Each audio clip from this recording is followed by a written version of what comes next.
Hello friends, welcome back to my channel. চলে আসলাম আজকের একটা নতুন ভিডিও নিয়ে। কাছে দূরে, দেশ বা দেশের বাইরে থেকে যারা আমার ভিডিওটা দেখছো, তোমাদের সকলকে আমার অন্তর থেকে অনেক ভালোবাসা।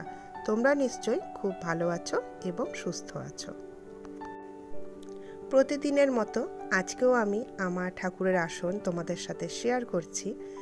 আমাদের বাড়িতে সাদা ফুল গাছই বেশি আছে, তার কারণ হচ্ছে তোমাদেরকে তো আমি আগেই বলেছি বাবা মনির খুব পছন্দের ফুল হচ্ছে সাদা ফুল।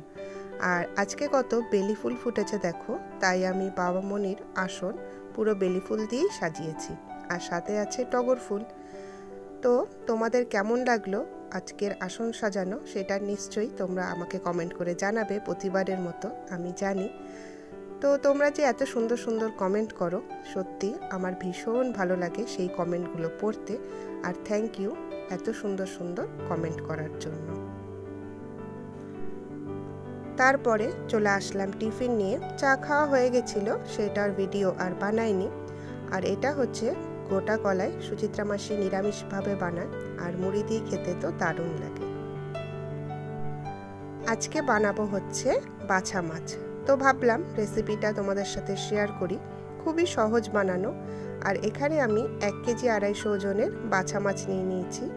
এর মধ্যে দিয়ে দিচ্ছি পেঁয়াজের পেস্ট, আর দিয়ে দিচ্ছি টমেটোর পেস্ট। খুবই কম মশলা লাগে আর খুব সহজেই বানানো হয়ে যায়। তারপরে দিয়ে দিলাম এখানে লাল লঙ্কা বাটা, আর অ্যাড করছি হলুদ। তারপর এর মধ্যে দিয়ে দেব লবণ, কাশ্মীরি লঙ্কার গুঁড়ো দিয়ে দিচ্ছি, এতে কালারটা তো দারুণ আসে।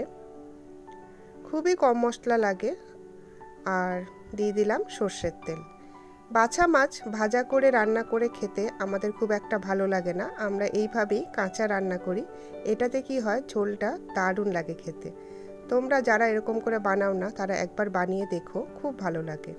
আর এটা আমি রেখে দেব ওই 15-20 মিনিটের মতো, তারপরেই রান্না করে নেব। আর এটা মামুনি বানাচ্ছে সয়াবিন দিয়ে পুর, মানে পটলের দোরমা বানাবে।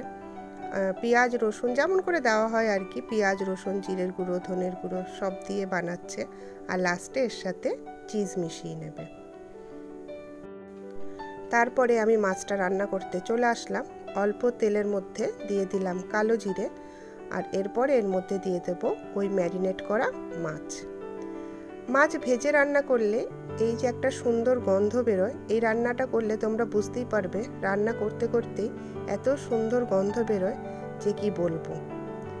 আর পরিমাণ মতো জলও এর মধ্যে দিয়ে দেব, একটু বেশি করেই জল দিলাম, তার কারণ হচ্ছে আমি ঝোল বানাবো।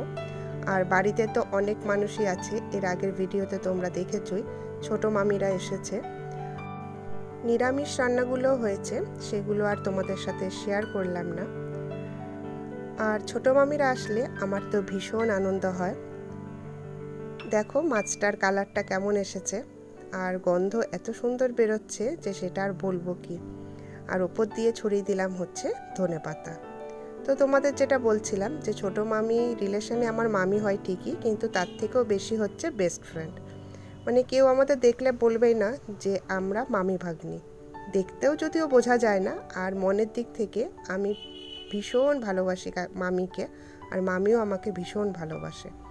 আর এই দেখো মামুনি পটলের দোরমা তৈরি করছে পাশে।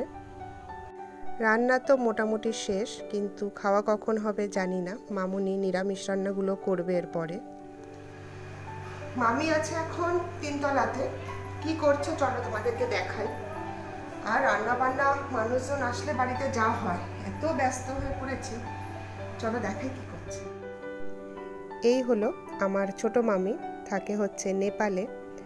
আর ছোট মামি এখানে নেল এক্সটেনশন করছে, আর সম্মানে চিৎকার করে যাচ্ছে তুমি ভিডিও করবে না। আর যে এক্সটেনশন করছে সে হচ্ছে শর্মিষ্ঠা, খুব ভালো নেল এক্সটেনশন করে। আর তোমরা যদি বর্ধমানের আশেপাশে থাকো বা বর্ধমানে থাকো, তোমরা যদি করতে চাও তাহলে আমাকে কমেন্ট বক্সে কমেন্ট করে দিতে পারো। তো ছোট মামি আর আমাদের রিলেশন কি বলবো, মানে বলা যেতে পারে এটা ছোট মামির আরেকটা বাপের বাড়ি। আর আমার আর ছোটো মামির রিলেশান হচ্ছে একদমই বন্ধুত্বের, মানে কেউ বলবেই না যে আমাদের রিলেশানটা কি হতে পারে। আর আসলে কি হয়, দু হাত দিয়ে একই রকম তালি বাজতে হবে, তাই না? সম্পর্কটা দুদিক থেকে ঠিক থাকতে হবে, তবেই না রিলেশানটা সুন্দর হবে।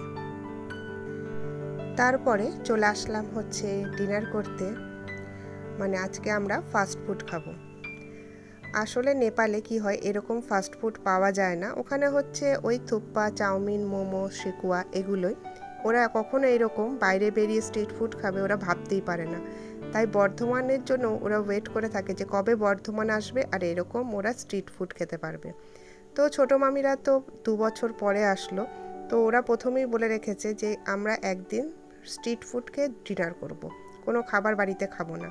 তো সেটাই করা হলো, আজকে আমরা শুধু স্ট্রিট ফুড খাবো, যা মনে আসবে তাই খাবো। তো মেনলি আসা হয়েছে শুভম সাহিলের জন্যই, ওরা ভীষণ ভালোবাসে এসব খেতে, কিন্তু ওখানে তো পায় না। তো চলো দেখে নাও কী কী খেয়েছি। প্রথমে আমরা খেলাম হচ্ছে লেগ পিস ফ্রাই। এটা তো আমার ভীষণ প্রিয়, মানে আমি আর আয়ুষ এটা খুব খাই। তো এই খাবারটা আসলে আমি চিকেন খুব একটা যে ভালোবাসি সেটা না, কিন্তু এই রেসিপিটা আমার ভীষণ ভালো লাগে। তো সেটাই ফার্স্টে খাওয়া হলো। তারপরে খাওয়া হলো চিকেন পাসিন্দা। যদিও এটা আমি আর মামি খাইনি, এটা সাহিল, শুভম আর আয়ুষ খেয়েছিল। মামি হচ্ছে ভীষণ ভালোবাসে খেতে হচ্ছে এগ রোল, তো মামি হচ্ছে এগ রোলই খেয়েছিল। আর এই যে একটু ট্রাই করছে চিকেন পাসিন্দা, কিন্তু এগ রোলটাই মামির হচ্ছে সবথেকে ফেভারিট। মানে মামি ওয়েট করে থাকে কবে বর্ধমান আসবে আর বর্ধমানে এসে এগ রোল খাবে। তো আমার এগ রোলটাও মামি হাতে নিয়ে বসে আছে। আর মামি যে নেল এক্সটেনশন করিয়েছে সেটাই এই যে দেখাচ্ছি তোমাদেরকে, এই নিয়ে অনেক হাসাহাসি হয়েছিল তারপরে। তো খুব সুন্দর লাগছিল মামির নখটা, আর আমি কালারটা চুজ করে দিয়েছিলাম। তো তারপরে নেওয়া হলো হচ্ছে চাউমিন। তো চাউমিন হচ্ছে 2টো চাউমিনই নেওয়া হয়েছিল, আমরা ভাগ করে খেয়েছিলাম। চাউমিন খাওয়ার পর আবার রোল খাওয়া হলো, তবে এটা এগ রোল না, এটা হচ্ছে এগ চিকেন রোল। তোমাদেরকে তো বললামই যে আমরা আজকে স্ট্রিট ফুডই খাবো ডিনারে, আর কিছু খাবো না বাড়ির। তো ওদেরকে শুধু জিজ্ঞাসা করছি যে তোরা কি খাবি বল। ওরা একটা একটা করে ওখানে যাচ্ছে, পছন্দ করছে আর এসে বলছে, সেটাই অর্ডার দিচ্ছি। আর সাহিল শুভমের সাথে তো আমার অনেকটাই এজ ডিফারেন্স, সেটা তোমরা দেখেই বুঝছো, ওরা প্রায় আয়ুষের বয়সী। আর লাস্টে নেওয়া হয়েছিল এটা হচ্ছে এগ রোল না, এটা সরি চিকেন রোল ফ্রাই। এটাও খুব ভালো ছিল খেতে। আর মামুনির জন্য নিয়ে গেছিলাম এগ রোল। তখন ঘড়িতে বাজছে 10টা 15। মামি বলছে রিয়া আমার আইসক্রিম খেতে ইচ্ছা করছে। তো অরুণ আইসক্রিমে একটা ওয়াটারমেলন একটা আইসক্রিম পাওয়া যায়, ওটা তো আমার ভীষণ ভালো লাগে খেতে। আমি আর মামুনি, আয়ুষ খুব খাই ওটা বাড়িতে এনে, তো সেটাই খাওয়া হলো। আসলে নেপালে কি হয়, 8টার মধ্যে মোটামুটি ঘরে সবাই ঢুকে যায় আর কি, মোটামুটি ঘুমিয়ে যায় নেপালিরা। আমার মামার বাড়িতে ওই ঘুমাতে ঘুমাতে 10টা 10:30, বাট ওই 7টা 8টার মধ্যেই সবাই বাড়ি ঢুকে যায়, রাস্তায় একটা কাকপক্ষীও দেখা যায় না। তো মামি বর্ধমান আসলে একটু রাত করে বাইরে ঘুরতে ভীষণ ভালোবাসে, তো সেটাই ঘোরা হলো একটুখানি। সাহিল, শুভম, আয়ুষ ওরাও স্কুটিতে ছিল, আর আমি আর মামি আরেকটা স্কুটিতে ছিলাম। আসার সময় ওরা কোল্ড ড্রিঙ্কস নিয়ে এসেছিল, আর এত ফাস্ট ফুড খাওয়া হয়েছিল, তো লাস্টে আমরা কোল্ড ড্রিঙ্কস দিয়েই খাবার শেষ করলাম। আর মামুনি ওইদিকে এগ রোল খাচ্ছে। তো ভিডিওটা কেমন লাগলো অবশ্যই কমেন্ট করে জানিও, আর একটা লাইক অবশ্যই করে দিও। তাহলে পরের দিন আসছি আরেকটা নতুন ভিডিও নিয়ে।